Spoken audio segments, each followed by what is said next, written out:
नमस्कार दोस्तों, स्वागत है आपका हमारे YouTube चैनल पर। आज के इस वीडियो में मैं आपके लिए लेकर आई हूँ शीतला माता की अद्भुत कहानी। दोस्तों, देवी देवता समय समय पर अपने भक्तों की परीक्षा लेने पृथ्वी लोक पर आते हैं और अपने भक्तों की परीक्षा लेते हैं। आज की ये कहानी इसी सच्ची घटना पर आधारित है। दोस्तों, ये कहानी शीतला अष्टमी से जुड़ी हुई है। एक बार की बात है, माता शीतला ने सोचा कि चलो देखते हैं पृथ्वी पर मेरी पूजा कौन कौन करता है, कौन कौन कहाँ कहाँ मुझे मानता है। ये सोचकर शीतला माता राजस्थान के गांव डूंगरी में जा पहुंची। वे गांव के चारों ओर घूमती रहीं, लेकिन उन्हें कहीं भी उनका एक मंदिर भी नहीं मिला और न ही कोई ऐसा व्यक्ति जो उनकी पूजा करता था। इसी तरह गांव की एक गली से होकर माँ शीतला जा रही थी कि तभी अचानक किसी ने उनके शरीर पर चावल का गरम गरम उबला हुआ पानी फेंक दिया, जिसके कारण शीतला माता का शरीर जलने लगा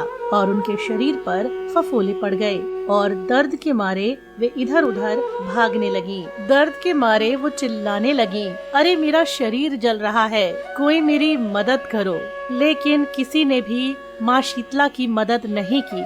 उसी गांव में अपने दरवाजे पर एक कुम्हारन बैठी थी। कुम्हारन ने देखा कि बूढ़ी माई जल गई है, उसके पूरे शरीर में तपन है, पूरे शरीर पर फफोले पड़ गए हैं, वो तपन को सहन नहीं कर पा रही है। तब उस कुम्हारन को दया आई और उसने कहा, अरे माई, तुम यहाँ आकर बैठ जाओ, मैं तुम्हारे शरीर पर ठंडा पानी डालती हूँ। फिर उस कुम्हारन ने शीतला माता के ऊपर एक करवे से ठंडा पानी डाला और उसके बाद वो माई से बोली, अरे माई, मेरे घर में रात की बनी हुई राबड़ी रखी है, ऐसा करो तुम उसे खा लो।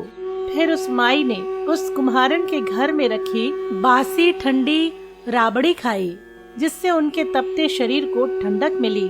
इसके बाद माई ने कहा, अरे बेटा, मेरे सर में जुएं पड़ गए हैं, तू मेरे सर के जुएं निकाल दे। कुम्हारन ने बूढ़ी अम्मा की मदद करने के लिए उसके सर से जुएं निकालने शुरू कर दिए। कुम्हारन सर से जुएं निकाल ही रही थी कि तभी उसको उस बूढ़ी के सर के पीछे एक और आँख और मुंह दिखाई दिया। सर के पीछे एक और आँख देखकर कुम्हारन तो डर गई और डर के मारे वहाँ से भागने लगी। तभी शीतला माता ने उसको रोका और कहा, अरे बिटिया, मैं कोई चुड़ैल या भूत नहीं हूँ, मैं शीतला माता हूँ। मैं तो ये देखने आई थी कि कौन मेरी पूजा करता है, कौन मुझे मानता है। और तभी शीतला माता अपने असली रूप में प्रकट हुई। शीतला माता को असली रूप में देखकर कुम्हारन भावुक हो गई और रोने लगी। शीतला माता ने पूछा कि तुम क्यों रो रही हो बेटी? तब कुम्हारन ने हाथ जोड़कर कहा, अरे माता, मेरे घर के चारों ओर, मेरे घर में चारों तरफ दरिद्रता फैली हुई है, मैं अब आपको कहाँ बिठाऊं? मेरे घर में तो ना चौकी है, ना ही आसन है। तब शीतला माता उस कुम्हारन से प्रसन्न होकर उसके घर के बाहर खड़े गधे पर जाकर बैठ गई। इसके बाद शीतला माता ने एक हाथ में झाड़ू, एक हाथ में डलिया लेकर उस कुम्हारन के घर की सभी दरिद्रता को झाड़कर डलिया में भरकर बाहर फेंक दिया और कुम्हारन से बोली, बेटी, मैं तेरी सच्ची भक्ति से, तेरी श्रद्धा से बेहद प्रसन्न हूँ। अब तुझे जो वर चाहिए मुझसे मांग ले। तब कुम्हारन ने कहा हाथ जोड़कर, हे माता, अब आप इसी गांव में विराजमान हो जाएं। जिस तरह माता आपने मेरी दरिद्रता दूर करी है, उसी तरह आप इस गांव के, इस शहर के लोगों की दरिद्रता को भी दूर करें। जो भी व्यक्ति फागुन मास की अष्टमी पर आपकी पूजा करे, आपको ठंडा जल और बासी भोजन का भोग लगाए, उसके घर की दरिद्रता आप दूर करें। कुम्हारन की ये बात सुनकर शीतला माता ने कहा, तथास्तु।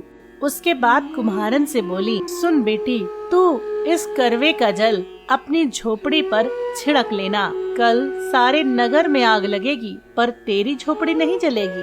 और इतना कहते ही शीतला माता वहाँ से अंतर ध्यान हो गई और कुम्हारन ने वैसा ही किया जो शीतला माता ने उससे करने को कहा था।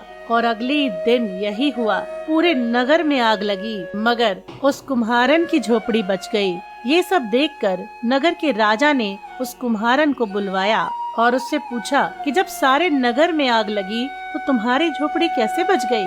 उस कुम्हारन ने राजा को माँ शीतला वाली पूरी बात बताई और उस दिन के बाद से नगर के राजा ने नगर में माँ शीतला का मंदिर बनवाया और पूरे नगर में ऐलान करवा दिया कि अब से माँ शीतला की पूजा जरूर की जाए। साथ ही ये भी ऐलान करवाया गया कि हर शीतला अष्टमी के दिन गांव में चूल्हा नहीं जलेगा।